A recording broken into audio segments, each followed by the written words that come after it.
We took a trip on the Trans-Siberian Railroad from Moscow to Ulaanbaatar, Mongolia, May 22nd to June 7th, 2018. The tour was organized by the Travel All Russia Firebird Tour Group. This video covers the first part of our tour, which began in Moscow. Videos of the other areas we visited will be uploaded to our Conscience Films YouTube site as we produce them. Anna Gilman was our tour guide charged with making everything go smoothly. At each stop, we were met by a very knowledgeable local guide who showed us the highlights. We were very fortunate to have Alexei Cherkasov as our guide in Moscow. It launched the tour on an excellent footing. This video was produced from pictures taken by Abe and video taken by me. The cameras were handheld. Tripods were never used.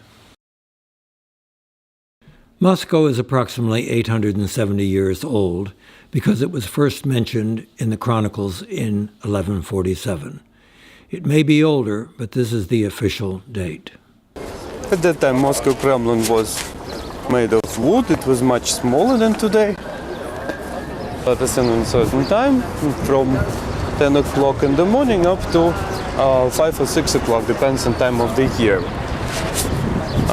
In the Kremlin you can see also Kremlin officials. We have soldiers of presidential regiment who live inside, and we have visitors who come to see the Kremlin, because now it's possible. Back in the Soviet time, when Soviet leaders lived inside, nobody could enter the Kremlin from revolution up to 1960s. 8, 10, 11, 12, 13, yeah. Because they will check our tickets, so we have to go in as a one group, yeah? And you can see recent sign saying no drones, yeah? In Russia all the drones have to be registered now, and but it's similar to the United States, where it is the same rule. Them is appropriate to go. Maybe we can just try to.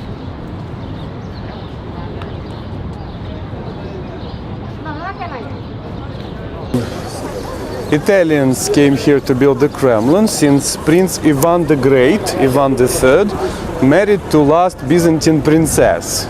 Her name was Sophia Palaiologos, and she brings the builders to make it because Italians were considered to be the best at the time in Europe.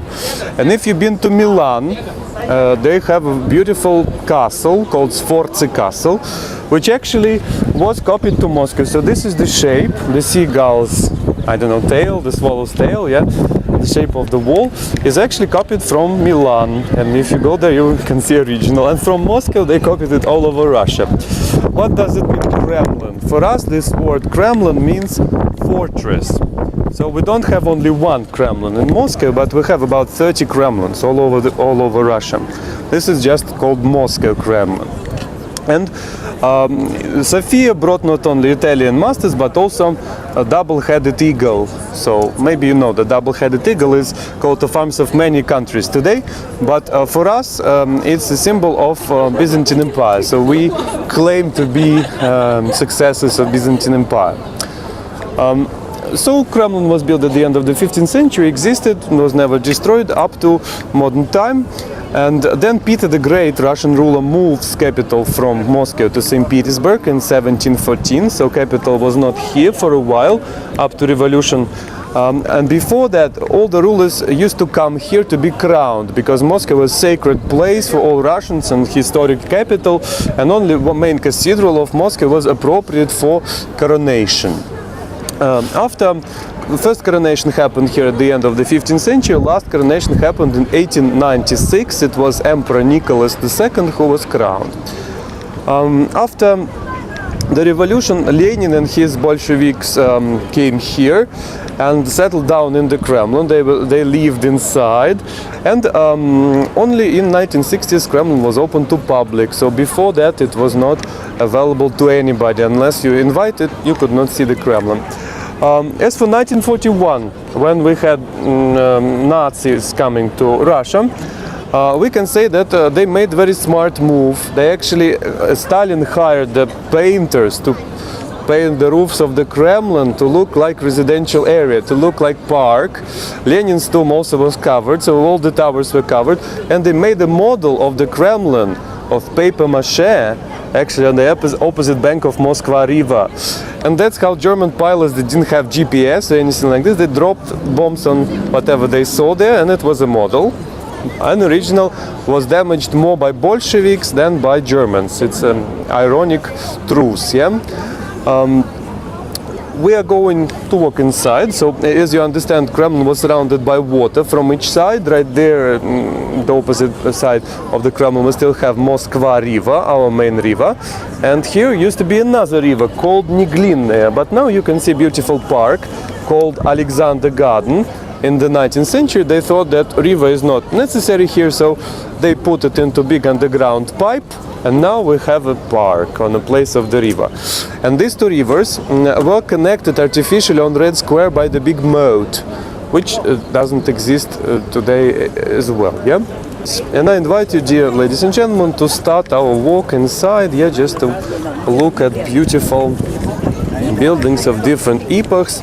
Moscow in this case is very unique because here they blended up all possible styles of architecture. You can see medieval buildings, you can see Rococo, Baroque, you can see neoclassical, Empire style, you can see all various styles of the communist time, constructivist style, you know, Stalinist Empire style. You can see late Khrushchev's gray buildings without any decorations and features. You can see Soviet architecture of 80s, you know. So really almost everything which you want to see in Russia can be spotted in Moscow by somewhere in Moscow. And in this case, for example, St. Petersburg has only few styles, maybe 3-4 styles only, but Moscow has really everything.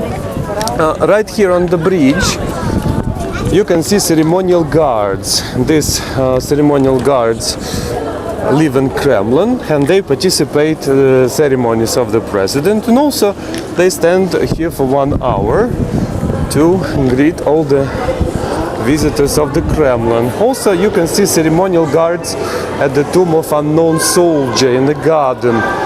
It's like on Arlington Cemetery. Ceremonial guards on duty. They have a ceremony of changing of the guards every hour. Maybe we'll be able to see it today, maybe not. In Russia we still have conscription, so our male citizens have to serve in army if they meet health requirements. Now it's 1 year only. Back in time of Russian Empire it was for lifetime. At time of Peter the Great, Catherine the Great was kind and reduced it to 25 years. On the left hand side you can see yellow building with cannons. That's where these soldiers of presidential regiment live. So you can see about 850 cannons decorating the facade and then side of the building. Yellow building is known as Arsenal. It was constructed by Peter the Great, several times rebuilt, and this is the version of the 19th century, which you can still see there. If you look back, ladies and gentlemen, you can see this huge tower. This is Holy Trinity Tower and Square of Holy Trinity. Tower has rehearsal place for Kremlin Orchestra, has sound recording studio, and remote control to all Kremlin stars. Stars are spinning by the wind, and this decoration was put on towers in 1935, the version which you can see right now, red, ruby, glass, 5-pointed stars. This small street with yellow buildings hosted Soviet officials. That's where they lived in time of Lenin and Stalin. And by the way, wife of Stalin, Nadezhda Alliluyeva, committed suicide in the Kremlin in the pink building with church on top. So sometimes, you know, these stories were really sad. But in 60s, a wife of Khrushchev said, Nikita, we are most important family of the state. Why should we live in this medieval place? You know, it's small. we have to move out. And he listened to his wife and moved out of the Kremlin and opened it to public. That's how now we can enter it as a tourist, but still it's office of the president. President doesn't live here anymore from 1960s. Yeah? Also, we can see the white building. This is a Soviet concert hall. Originally it was designed for congresses of Communist Party. It could house 6,000 people at the same time, especially to not to spoil architecture of the Kremlin. They actually put it down in the ground, and it has many underground floors, but still it looks probably not as good as other older buildings here. So it's a big stage today for the concerts, for events, celebrations. Different pop stars were coming here to perform. Among them was Mr. Michael Jackson back in 90s, yeah. And now we go ahead. So you can see the cannons to the left. These cannons come from Russia, come from Poland, from Lithuania.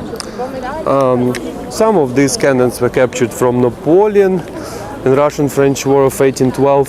And of course, as you remember, Napoleon came to Russia not alone, but he brought his Western European allies, Austrians, Italians, and others. Yeah, so actually some of these cannons also belong to regiments from different European countries. So they represent almost all Europe. Some cannons are here, and as soon as we go ahead, you will see some more cannons to the left, and decorating the side of the building. Kremlin today is also office of our president. It was idea of Lenin to work inside, so Lenin, then Stalin, then Khrushchev, then Brezhnev, Andropov, Chernenko, Gorbachev, Yeltsin, Mr. Putin, then Mr. Medvedev, Mr. Putin again, yeah, worked in this yellow building. So this is the office of our leader. So it was constructed at the very end of the 18th century by famous Moscow architect Matvey Kazakov. And if you look at it from above, from the sky, it looks like a triangle with two big meeting halls and two domes. One dome is visible from Red Square, which is located behind the wall, right there, in that part of the Kremlin. And the second dome has the sculpture of St. George, patron saint of Moscow. We'll see it very soon.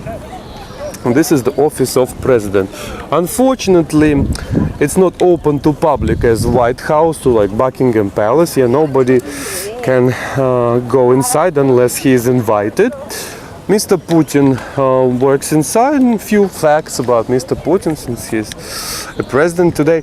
And at the moment, he is 64 years old. He is from St. Petersburg. He graduated from some law school, and then worked in KGB while he was still there. He went to Germany. That's how he speaks fluent German. And being a president, he learned English as well, so we know that he speaks English. Then for the short period of time, time of Yeltsin, he was head of KGB, and then when Yeltsin quitted, actually he appointed Mr. Putin to be the next Russian leader. From that time we know him, from end of the 90s. Mr. Putin was married, so he has two daughters. They both are not in politics, and it's quite funny that actually we don't know how do they look like, because still in 21st century with internet and all the media and everything, there is no picture of his daughters anywhere in open sources. So we don't know how do they look like.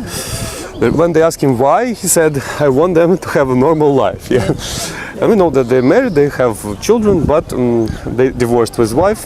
And the reason for this, as she said, was that we don't see each other that much. When you're married, you want to see your husband, but when he's just working all the time, and you see him maybe once a month, it's not a marriage anymore. So they just declared whatever happened already a long time ago. And so, yeah, he's single, and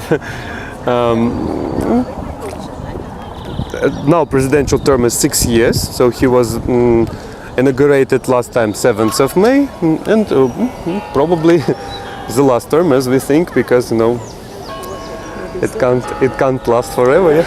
Majority of Russians supports him.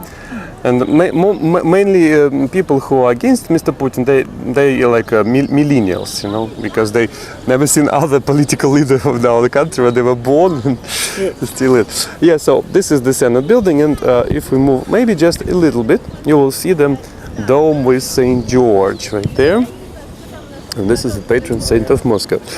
If you want to look at the interiors of the building, then feel free to watch the documentary which was shot by famous American film director Mr. Oliver Stone. And the name of the documentary is Putin's Interviews. It was on Showtime channel in the United States, and still it's possible to get it. Quite interesting interview. I saw on television recently the inauguration of President Putin for his new term. We saw him leave his office and go to another building in the Kremlin. Now, you said his office is in that yellow building? His office is this yellow building. That yellow building. Yes, it's called Senate. And where would they actually do the inauguration? Inauguration happened in Grand Kremlin Palace. We will see it on the way to the Armory Chamber. It's a huge palace of the 19th century, which is inside of the Kremlin. Now the car, they said they'd tell us about it. Is that a Volga? What is that? No, it's a brand new limo Russians made, because last he gives press conferences every year, and on the last one they ask him a question: Mr. President, when Russian president will ride Russian car? Because he used BMWs, Mercedes, foreign cars. He said, I hope very soon, and he actually. These dreams came true, and Russian people introduced a new limo, which they just presented on inauguration day. The green area right here, ladies and gentlemen, used to have two religious complexes. There was a convent and a monastery, both of the 14th century. Unfortunately, both were blown up in 1931. So now they actually constructed a huge military building here, but in modern time they dismantled it, because it was not there originally, and had some excavations. Right now, under the green grass, they still have some excavations and an archaeological site. So who knows what will be here later. There was opinion that they should revive a monastery and a convent, but modern replica in such an old site is probably not appropriate, as others said. So they're still deciding what to put there.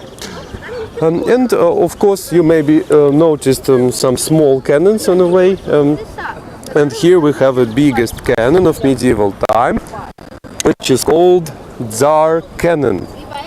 What does it mean, Tsar?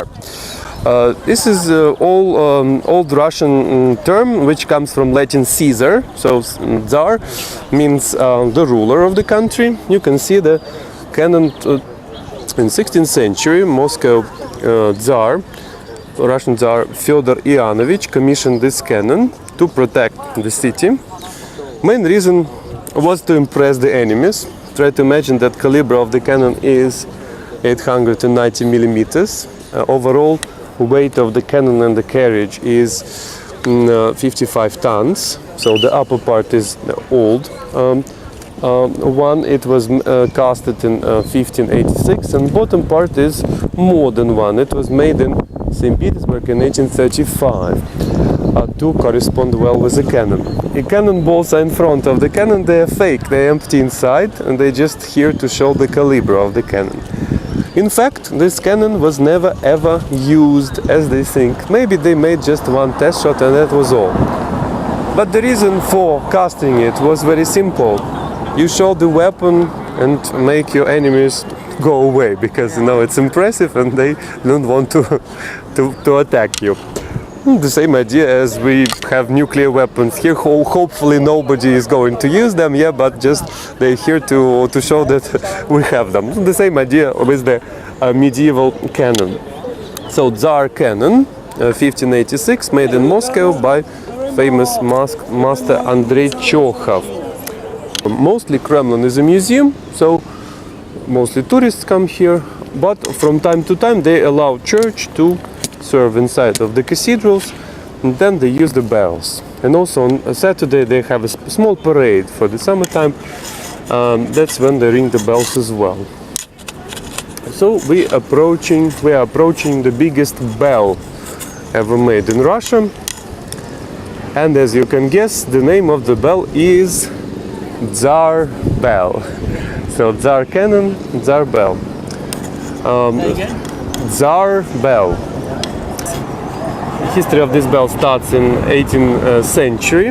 Russian Empress Anna Ioannovna in Russian decided to impress people by biggest bell, and she offered the project to French bell makers because they were considered to be the best in Europe.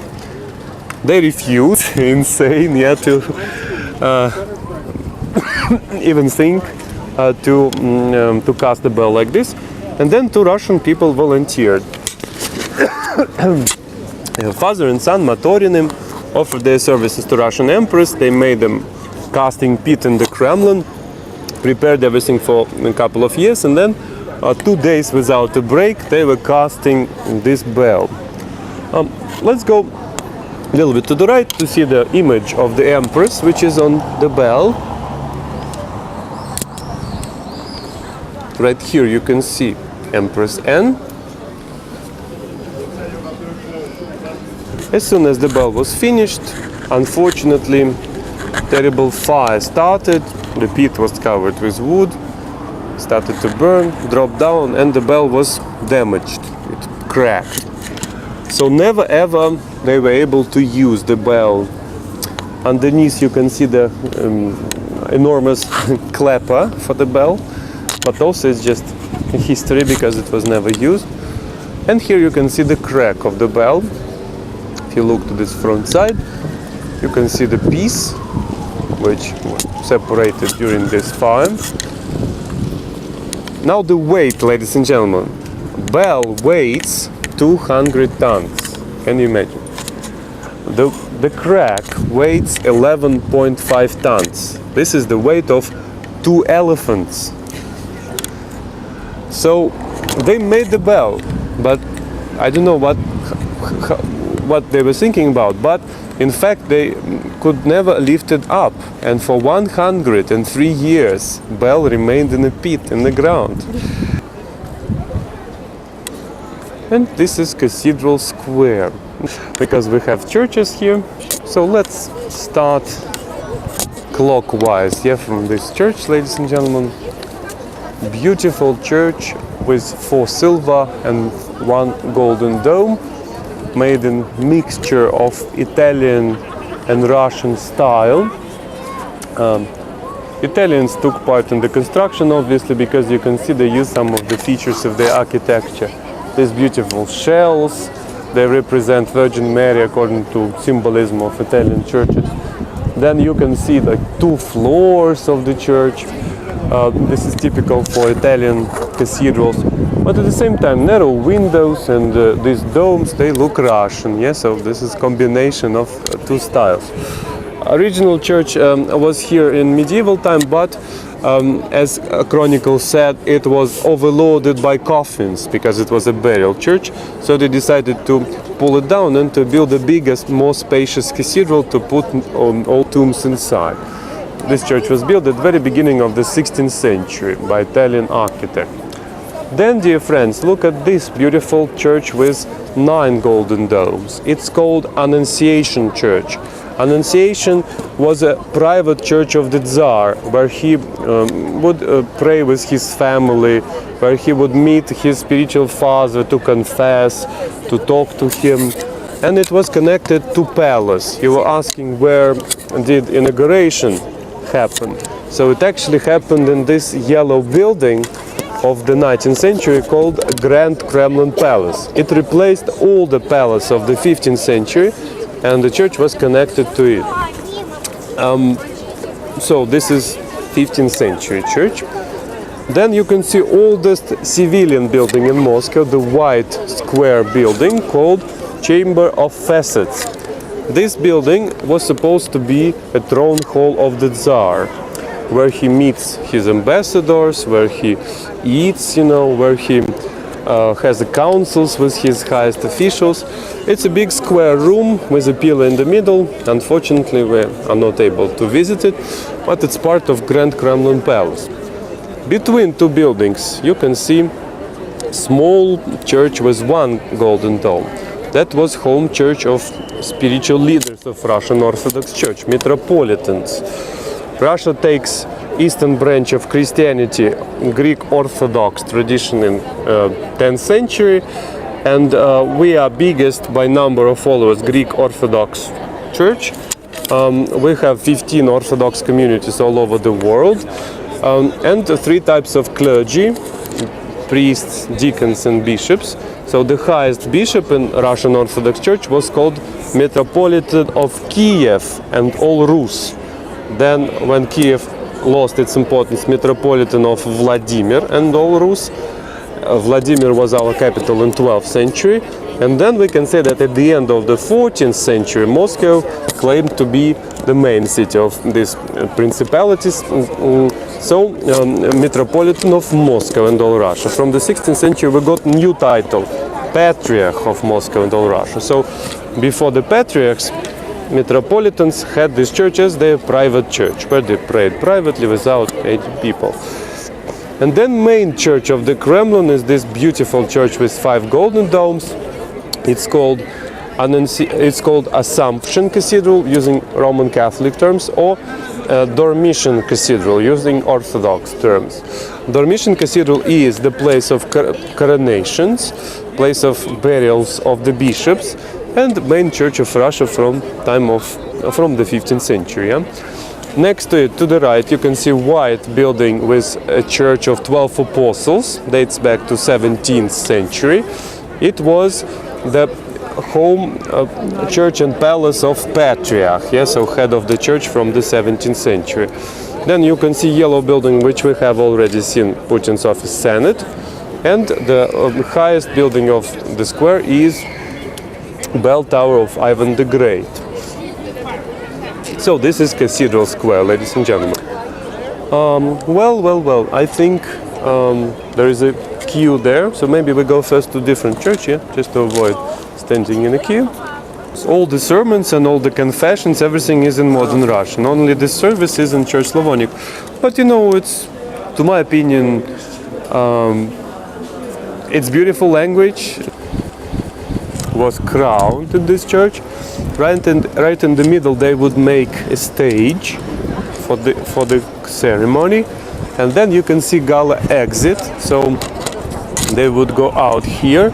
Servants of the Tsar would drop some golden coins for people to pick up as tokens of coronation, and then Tsar goes to pray for his ancestors and ask for their blessing, into this church. Then he goes to his private church to change and to meet the church leader, and then reception would end up the coronation ceremony in this building, in Chamber of Facets.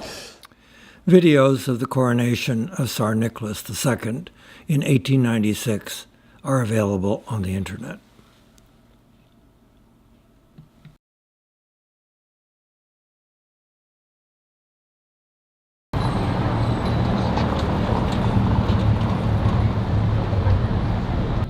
The Cathedral of Vassily the Blessed, commonly known as St. Basil's Cathedral, is a church in Red Square. The building, now a museum, is officially known as the Cathedral of the Intercession of the Most Holy Theotokos, Mother of God, on the Moat.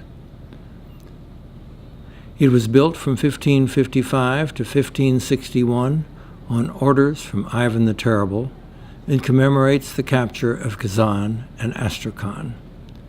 It was the city's tallest building until the completion of the Ivan the Great Bell Tower in 1600.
Over Kazan, and smaller domes were somehow related to the events of the war.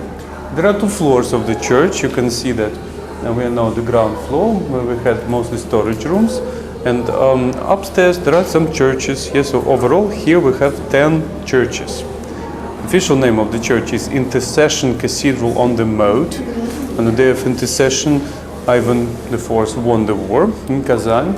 But unofficial name is Saint Basil's Cathedral, because famous Saint Basil was buried here. People were mostly coming to visit his grave, and they forgot about the main name, because they were visiting him. We'll talk about it later on to discuss who was this man. Now we are on the ground floor, so let's proceed to the Church of Saint Basil. Cathedral was constructed from 1555 to 1561 by two Russian architects. And we know their names, Barma and Postnik, most likely.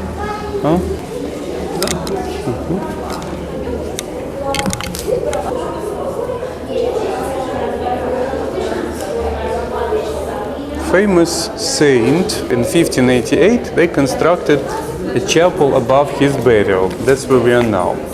So many pilgrims were coming to see his burial that they started to call the whole building St. Basil's Cathedral, because churches upstairs were used only during the summertime, and this church was used in the summer, in the winter, all the time. The tomb of the saint is below this shrine, which is next to me. You can see the full image of the saint, the full height image of the saint above it. If you come closer, you'll be able to see it. And in the middle, you can see main miracle of the saint when he walks on water next to the ship with sailors. If you look back, you will see the same miracle depicted on a wall. Look at it, and later on we'll go to the special room where we have biography of Saint Basil depicted and talk about this man who was here. Unfortunately, since church was used all the time, interiors didn't preserve. These are late interiors of the 19th century, representing style of 17th century. Beautiful wooden carving, colorful painting, and this church remains active even in modern time. Once a week on Sunday, Russian Orthodox believers come here and they have a liturgy in this church. Let's go ahead, ladies and gentlemen. Here you can see processional icons. These icons, see, these icons had some military features. So, for example, it looks like a helmet, 20th century. As for the storage rooms, they were painted, but these are late paintings already in modern time. They revived it. We will see original old paintings upstairs when we go upstairs. So follow me. Let's look at the storage rooms briefly and explore what do we have here. Look, medieval bank account. So you put your money into the jar and dig it somewhere in the garden. That's how it worked back in in medieval time. And look at some mechanisms inside. And of course they're decorated with metal to make sure that even the Kremlin. Look at the Kremlin and tell me what is the difference with the Kremlin we saw today. The color of the wall. The color of the wall, it's white, but now it's red scented, so now you don't see them anymore. And look how square could look at days of big celebration. So it's crowded area, many officials are there. And before they would give you it to hold, and the window made of mica instead of glass. They here, so they work as ventilation. So even today in modern time. I'm behind of this man called Saint Basil. As we know, he was born at the very end of the 15th century in a poor family. So boy was given by parents to workshop of shoemaker, and he was making shoes. until his master saw that boy has special abilities from God. He could foretell the future. He could read people's mind.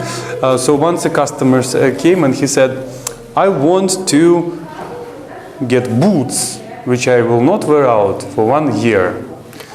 And the boy started to cry when he heard this request.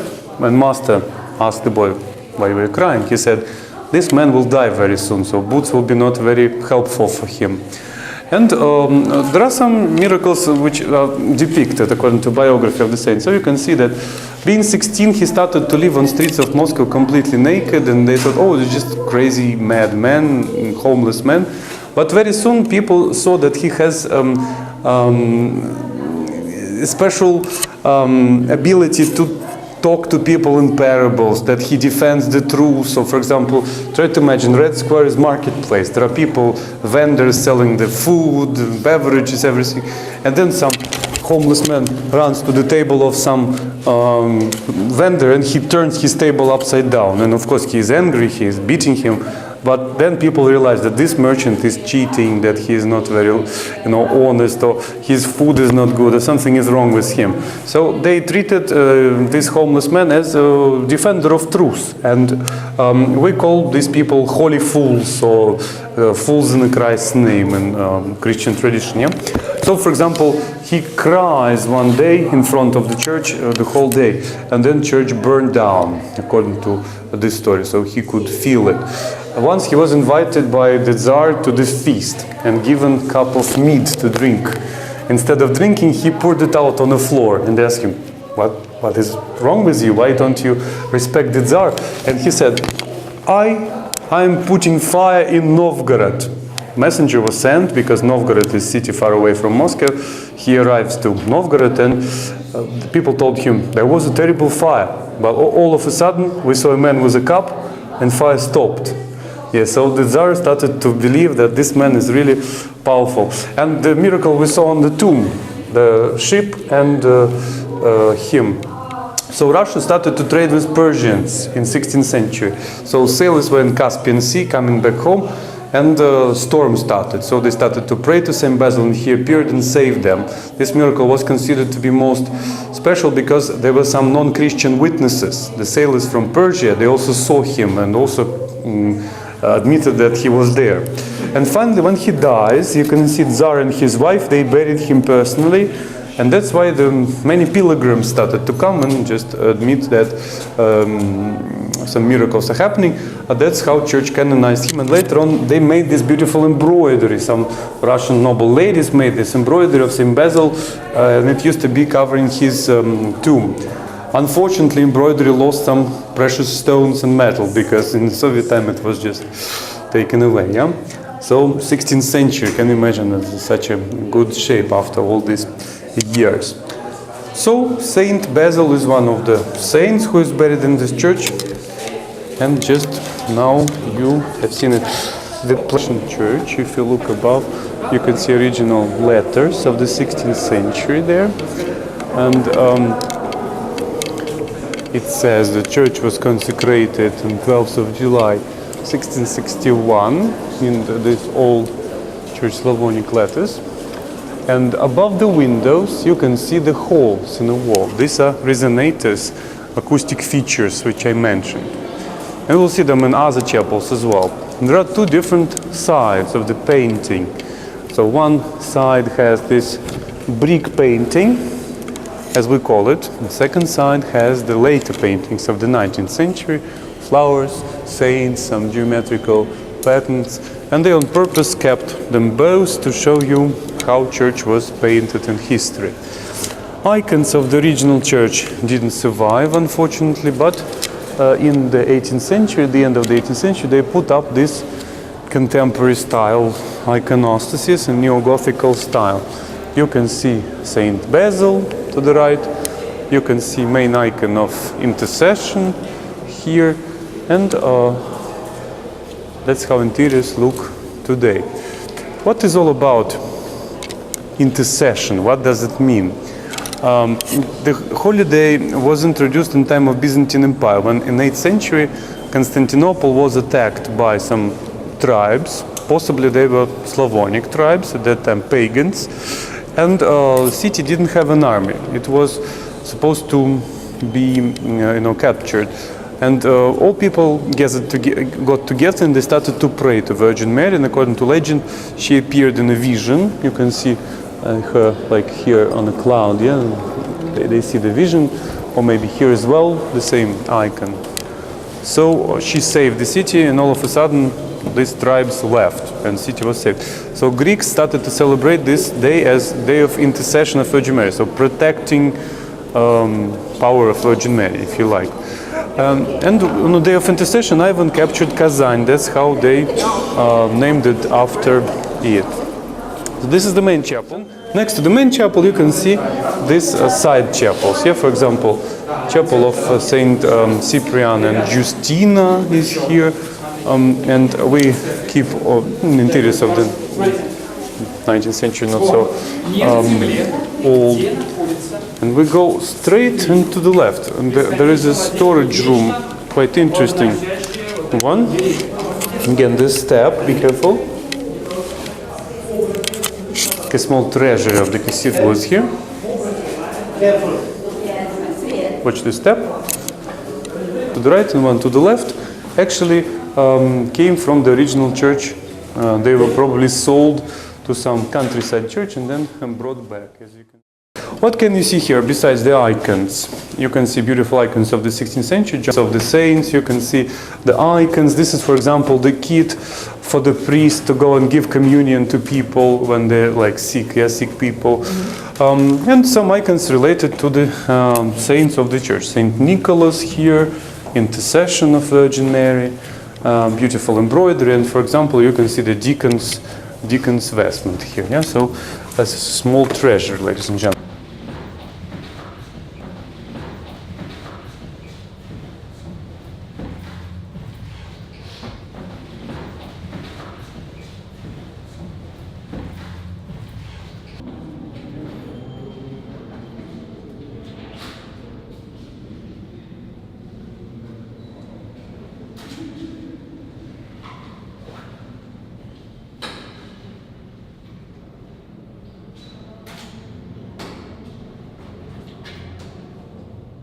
Paintings didn't preserve, they just have this, again, these holes in the wall and beautiful solar symbol.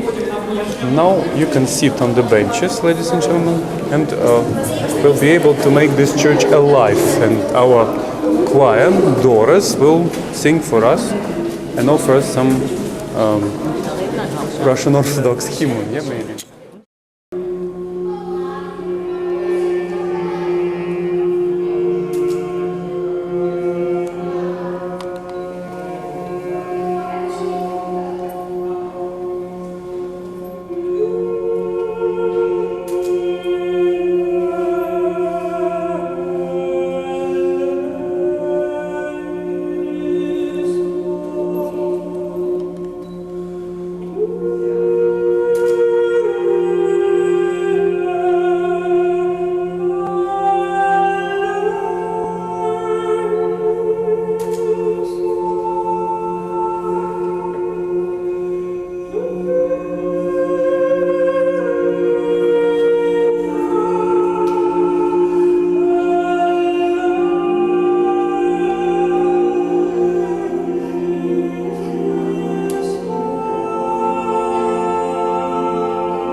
Bolsheviks started to shoot Kremlin, and Kremlin was damaged badly because there were imperial soldiers who didn't want to surrender, and one of the cannonballs actually damaged the church, so it was a big hole in the wall, and later on they renovated it, but on purpose they left some piece untouched here to remind people of that sad period. Stalin personally said to keep the church because actually there were some people who wanted to destroy it completely, and it's not proved, but there is a legend that he said, don't touch it, leave it here because it's really unusual and special building for Russian history and architecture, which took Christianity as a state religion. Yeah? And on the day of St. Gregory, Ivan IV managed to blow up the wall of Kazan. That's why the chapel was dedicated to him. Armenia was the first country which took Christianity officially. So, and that's why here we have a chapel dedicated to St. Gregory of Armenia because it was related to a story of Kazan. Yeah? So, once again, when one of the images in there represents him? Yeah, to the right, you can see the man with the beard. This is St. Gregory of Armenia.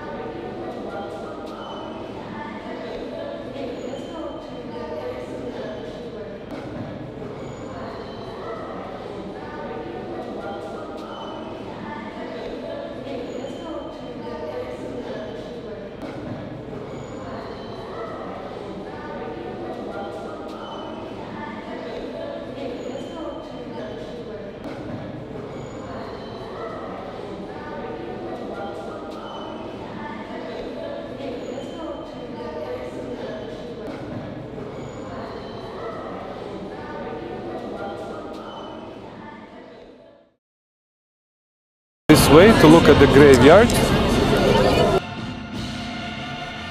Looking back at St. Basil's Cathedral from Red Square, you can hear the music in the background as they rehearse for the opening ceremony of the World Cup.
Сейчас пройдете там и далеко.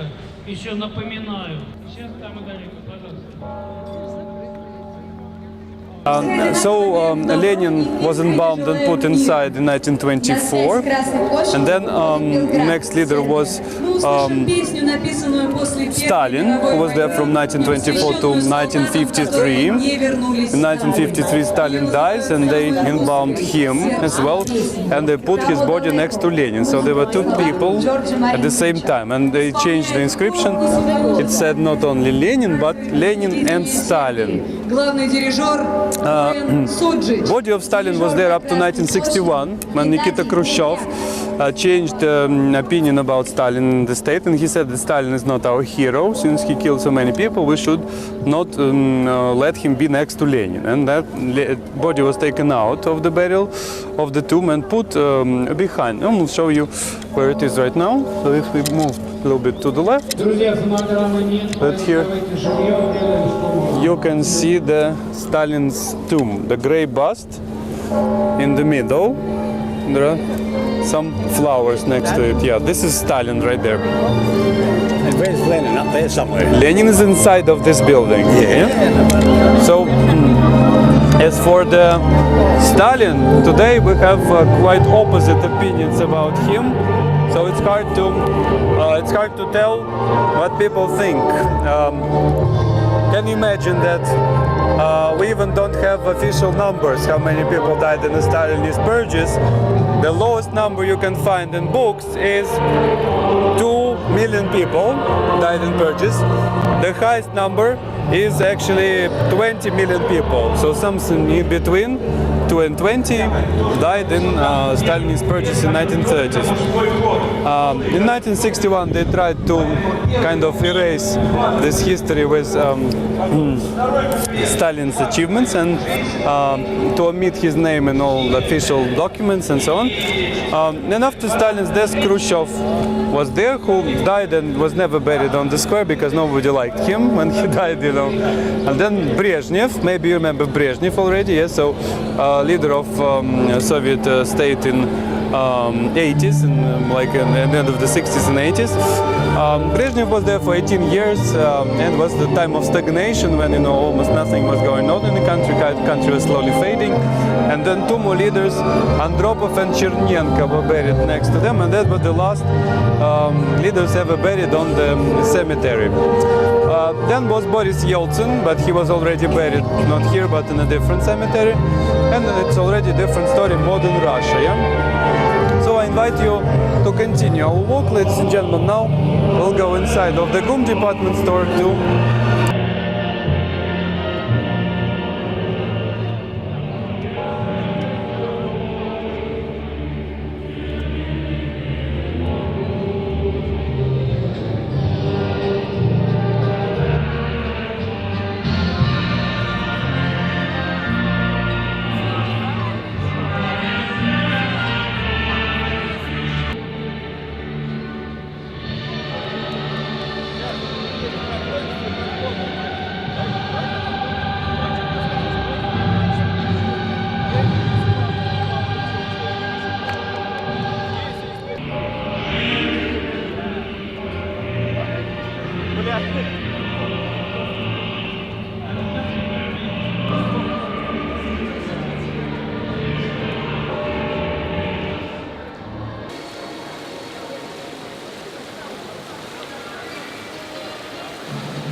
For something else, and I think now Russia can offer different technologies, like we construct power plants, nuclear power plants for India, for Iran, for example, We have good programmers. We have, some.